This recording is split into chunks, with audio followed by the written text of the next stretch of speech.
Hi everyone. So in this presentation, we're going to be discussing feeding problems, specifically in pediatrics. I hope you enjoy. Thank you. I've learned that feeding problems in pediatric is a very broad range of circumstances. So in this presentation, feeding problems is going to be an umbrella word, and we'll be discussing the mild, the moderate, and the most severe. So the biggest question here is, what's the underlying issue for a child with the feeding problem? In my research, I was able to find some symptoms of feeding problems, something that we as therapists can look out for. Number one would be the psychosocial need, behavioral problems, gastro problems, neurologic problems, and neurodevelopment. Here in the picture, you see a feeding therapy session going on. This is a way for OTs and speech to work with that child specifically on how to eat, and factors play in as far as helping the parents at home when it comes to the child's mealtime. So in our recent lab, we actually did get to be involved in the feeding.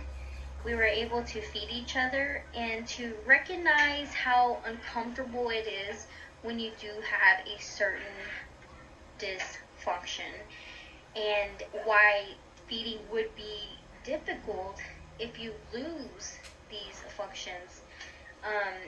We did one where we couldn't close our lips. We did one where we can only use our tongue. We did one with our eyes closed. We did one with excessive food going at a fast pace or a slow pace, and those represent a defect for a person that might be blind, or a person that is unable to close their mouth, or some type of oral dysfunction on their tongue. So this was a really good experience because we got to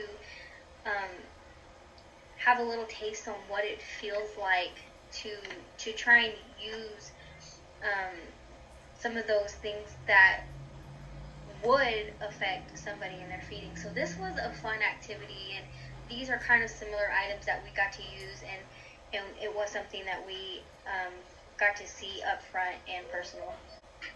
Most serious feeding problems. In most serious feeding problems, the children end up needing a feeding tube. There are 3 types of feeding tubes. I have 3 different pictures to show you where they are located. This means that the child is probably not eating, or not eating enough, and or not motivated to eat. This will also affect their fluid intake, which can lead to dehydration, which in that case the child will have to be hospitalized.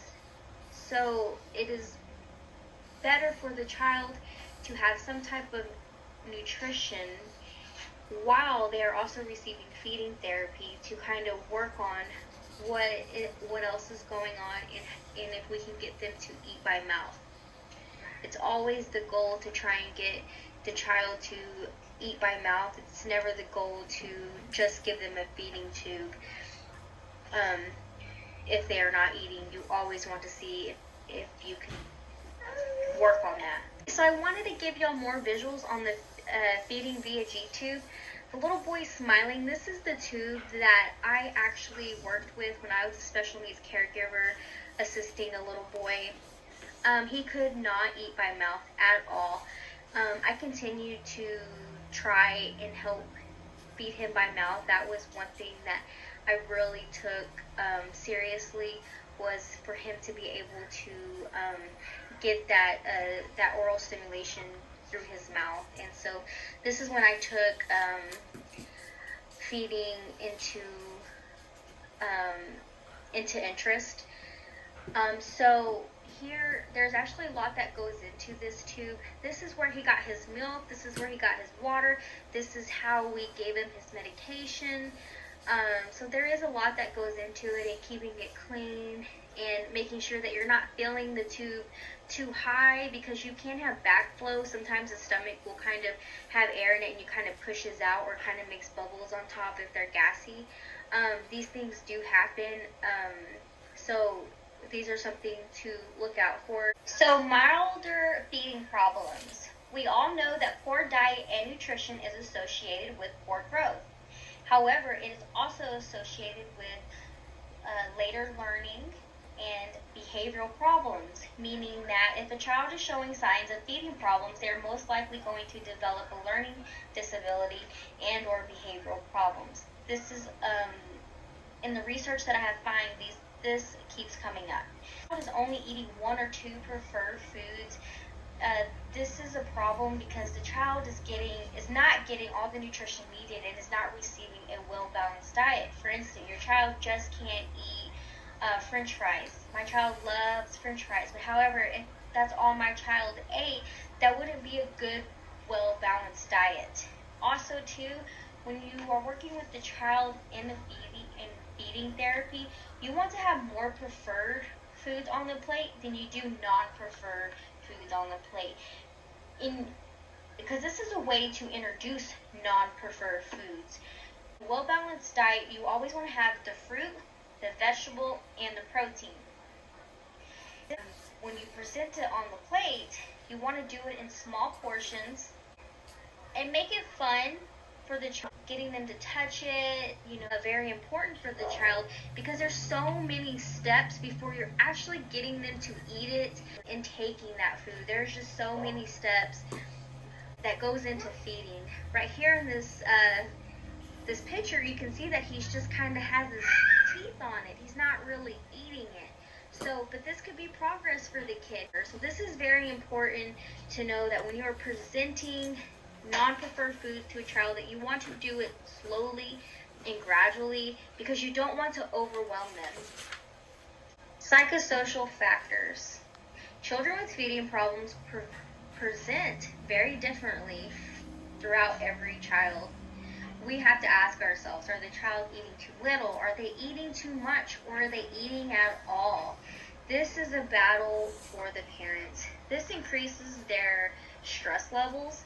It's interfering with their rest and sleep and social participation. So it's also interfering with other areas of their occupation, which we should all know should have a well balance between all of them. Because the child is needing that extra attention, and parents end up blaming themselves and faulting themselves. So the OT would need to address both child and parent to make sure that they are all getting the help and the resources needed to help the child with their feeding goals. Factors. Okay, so as I said, feeding disorders have been linked to later defects in the cognitive development and behavioral problems related to eating disorders.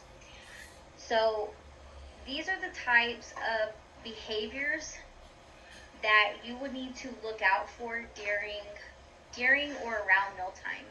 If the child is refusing to eat, if the child gets irritable or has anxiety around meal times, these are negative behaviors that we need to look out for, because most of the times therapists are like, well, what time of day is their behavior?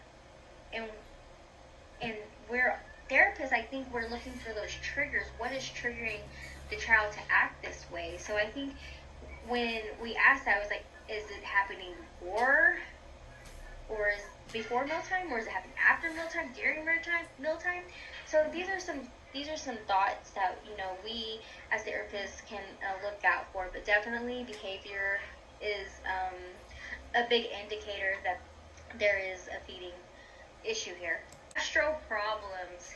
So this was kind of surprising for me because I wouldn't have thought it makes sense that this would be a reason for a child's feeding problem, because a child can have irritable bowels, and it could make them nauseous, and it could make them have diarrhea, vomiting, constipation, abdominal pain.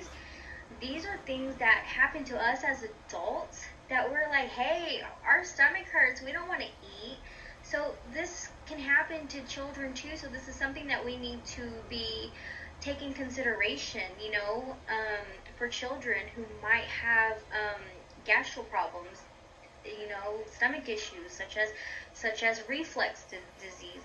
Sometimes that involves when you're eating, it's painful swallowing food or liquids.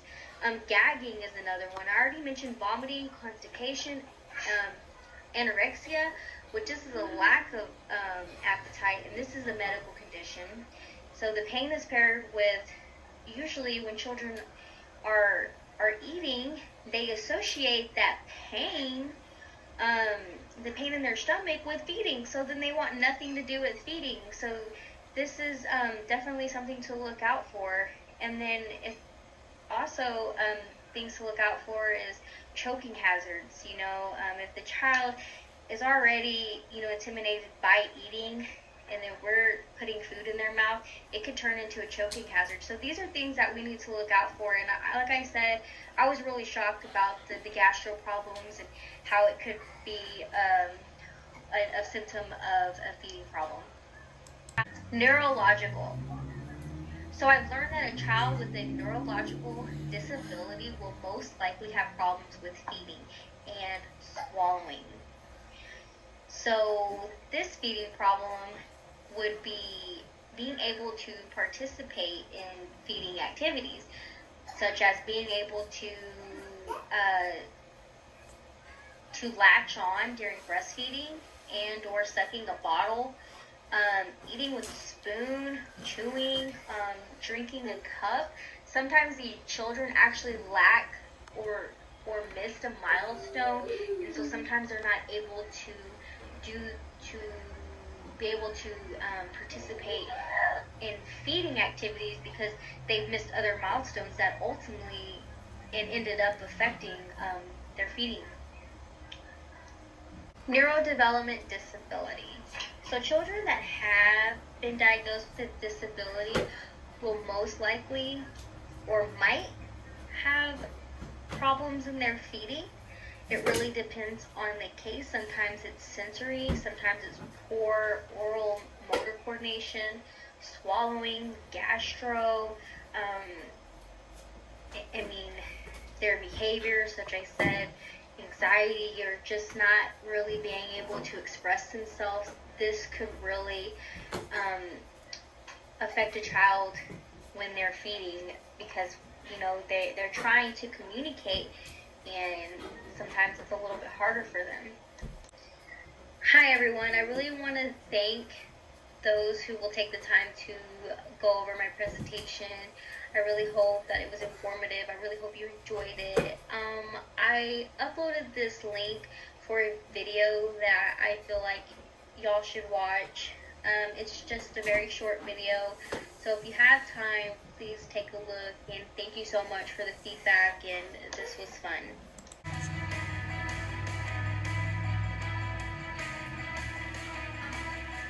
The Feeding Disorders Program is designed for children with chronic and severe feeding difficulties. We have a multidisciplinary approach to care with psychologists, dietitians, physicians, nurse practitioners, speech-language pathologists, occupational therapists, social workers, all working under the same roof to provide state-of-the-art clinical care for our patients. Many of the children we work with consume little or no food during meals.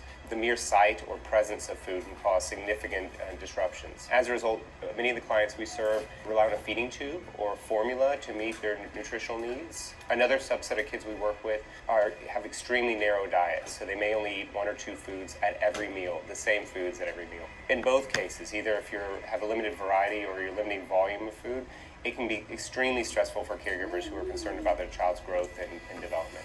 We also offer an intensive day treatment program where children come for 4 meals a day, 5 days a week for 6 to 8 weeks.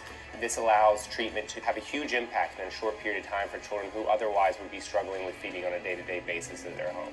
We've been designing new innovative clinical models that allow parents to be the lead therapist and our treatment team to provide them with tools to be able to do our treatment in the home setting.